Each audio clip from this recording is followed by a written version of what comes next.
তুতিল মুলকা মান তাশা ওয়া তানজিউল মুলকা মিম্মান তাশা। আল্লাহ যাকে চান তাকে ক্ষমতা দেন, আল্লাহ যাকে চান তাকে ক্ষমতা দেন। ওয়া তানজিউল মুলকা মিম্মান তাশা, আবার যাকে চান ক্ষমতার থেকে অপসারণ করেন। সুতরাং বোঝা গেল একমাত্র ক্ষমতার একচ্ছত্র মালিক যিনি, তিনি কে? তিনি আল্লাহ। ওনাকে নামানোর মতো কেউ নাই, আছে? ওনাকে অপসারণ করবে এমন কেউ পৃথিবীতে জন্ম নিয়েছে? কিয়ামতের আগে জন্ম নিবে? কিয়ামতের পরে নিবে? না। উনি হচ্ছেন মালিকুল মুলক যুল জালালি ওয়াল ইকরাম। উনি রাজাদের রাজা, রাজাধিরাজ। সুতরাং সমস্ত ক্ষমতার একচ্ছত্র মালিক হচ্ছেন আল্লাহ। কে বলেন? আল্লাহ।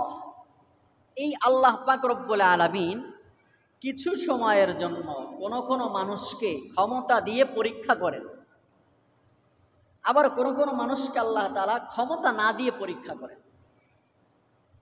কিন্তু ক্ষমতা দিয়েছেন যে আল্লাহ, উনি যদি আবার উল্টাপাল্টা দেখেন তাহলে উনি ওয়া তানজিউল মুলকা মিম্মান তাশা, তার থেকে ক্ষমতা কেড়ে নেয়। এই জন্য দুনিয়া আসলে বড়াই দেখানোর জায়গা না। এখানে বড়াই দেখায় কোনো লাভ নাই, কারণ ক্ষমতা যিনি দিতে পারেন আবার তিনি নিতেও পারেন। এই জন্য আবার ওয়া তুইজ্জু মান তাশা ওয়া তুযিল্লু মান তাশা, আল্লাহ তাআলা এরপরে বলেন, এই আয়াতের পরে বলেন ওয়া তুইজ্জু মান তাশা, আমি চাইলে সম্মান দিতে পারি। ওয়া তুযিল্লু মান তাশা, আমি যেমন সম্মান দিতে পারি এমনি ভাবে আমি আল্লাহ তাআলা সম্মান কেড়েও নিতে পারি। সম্মান দিতেও আমার 1 সেকেন্ড সময় লাগে না, সম্মান কেড়ে নিতেও আমার 1 সেকেন্ড সময় লাগে না। এই যে আজকে আমার দেশের সোনার ছেলেরা যারা নিজেদের অধিকারের জন্য আজকে লড়েছে, ওদেরকে কে চিনত? সমন্বয়কদেরকে, হ্যাঁ? অথচ ওদেরকে আজকে সরকার বানিয়ে দিয়েছেন কে? সমন্বয়কদের 2 জন সরকার হয়েছে না? হ্যাঁ, আন্তর্বর্তীকালীন সরকারের উপদেষ্টা 17 জন, তার মধ্যে 2 জনকে এই সমন্বয়ক। ওদের না ছিল রাজনৈতিক কোনো পরিচয়, না কেউ চিনত, সকলে জানতো ওরা ছাত্র। কিন্তু আল্লাহ পাক রব্বুল আলামিন কি করেছেন? সেকেন্ডের ভিতরে কেমন সম্মান দান করছে যে সরকার অপসারণের আন্দোলনে নামছিল, কিন্তু ওদেরকেই আল্লাহ সরকার বানায় দিয়েছে। এজন্য ওয়া তুইজ্জু মান তাশা ওয়া তুযিল্লু মান তাশা, আল্লাহ বলেন ইজ্জত আমি যাকে চাই তাকে দেই, সম্মান যাকে চাই তাকে দেই। ওয়া তুযিল্লু মান তাশা, যাকে চাই তাকে আমি আবার অপসারণ করি, অপদস্থ করি, লাঞ্ছিত করি। তো যার কারণে আসলে ক্ষমতা পাওয়ার পরে অপব্যবহার না করা, এটা রসুলের শিক্ষা। নবী করিম সাল্লাল্লাহু আলাইহি ওয়াসাল্লাম মক্কা থেকে বিতাড়িত হয়েছিলেন। আল্লাহর নবী সাল্লাল্লাহু আলাইহি ওয়াসাল্লাম রব্বে কারিমের দাওয়াত যখন দিতে গেলেন, তখন মক্কার অলিতে গলিতে নবী করিম সাল্লাল্লাহু আলাইহি ওয়াসাল্লামকে অপমান করলো কাফের মুশরিকরা।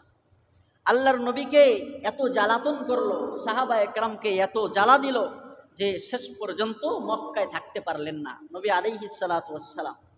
এক সময় আল্লাহ পাক রব্বুল আলামিন বললেন, হাবিব আমার, আপনি যেহেতু ওরা আপনাকে মেরে ফেলতে চাচ্ছে, আপনি এই ভূমিতে থাকেন না, হিজরতের আদেশ দিয়ে মদিনায় পাঠাইলেন। কিন্তু যখন আল্লাহর নবী নিজের মাতৃভূমি ছেড়ে চলে যাচ্ছেন, বারবার কাবার দিকে তাকান, পিছনের দিকে, আর বলে, হে কাবা, তোমাকে ছেড়ে আমার যেতে মন চায় না, কিন্তু তোমার প্রতিবেশীরা তো আমাকে থাকতে দিচ্ছে না। এক পর্যায়ে নবী আলাইহিস সালাতু ওয়াস সালামকে কিছুদিন পরেই মক্কা বিজয় দিলেন, মহাবিজয়, যেটাকে কোরআনুল কারিমে বলেছেন সূরাতুল ফাতহ নাজিল করে আল্লাহ তাআলা বললেন যে, হে হাবিব, মক্কা বিজয় মানে হলো আপনাকে আমি আল্লাহ তাআলা মহাবিজয় দান করলাম। সুবহানাল্লাহ। আচ্ছা, আল্লাহ যেই বিজয়টাকে মহাবিজয় বলে সেটা কত বড় বিজয়? আমাদের কাছে কোনো জিনিস একটু বেশি হয়ে গেলেই ওইটা মহা। সারা বাংলাদেশের মধ্যে একজন যদি একটু মোটামুটি তার জ্ঞান জাহির করতে পারে, তাহলে তার নাম হয় মহাজ্ঞানী। তার নাম কি? বাংলাদেশে ইনি মহাজ্ঞানী। তো আমাদের ভাষায় অল্প কিছুই এটা মহৎ বলে, ওই লোকটা মহৎ দাতা। কিন্তু যেই রব, যার কাছে আসমান জমিনের কোনো দাম নাই, যার কাছে কুল কায়নাতের 4 আনা পয়সার কোনো দাম নাই, সেই রব বলে, হাবিব মক্কা বিজয় দিয়ে আপনারা আমি মহাবিজয় দান করলাম। আচ্ছা, মহাবিজয় আর বিজয়, বিজয়ের আনন্দ আর মহাবিজয়ের আনন্দ, দুইটার মধ্যে পার্থক্য আছে কিনা? তো রসুল করিম সাল্লাল্লাহু আলাইহি ওয়াসাল্লাম যখন মক্কা বিজয় করলেন, তখন আল্লাহর নবীও তো আনন্দিত ছিলেন। নবী আরবি সাল্লাল্লাহু আলাইহি ওয়াসাল্লাম এই বিজয়ের আনন্দ কিভাবে তিনি পালন করেছেন, এটা মুমিন মুসলমানের দেখার বিষয়, ঠিক কিনা জোরে কন।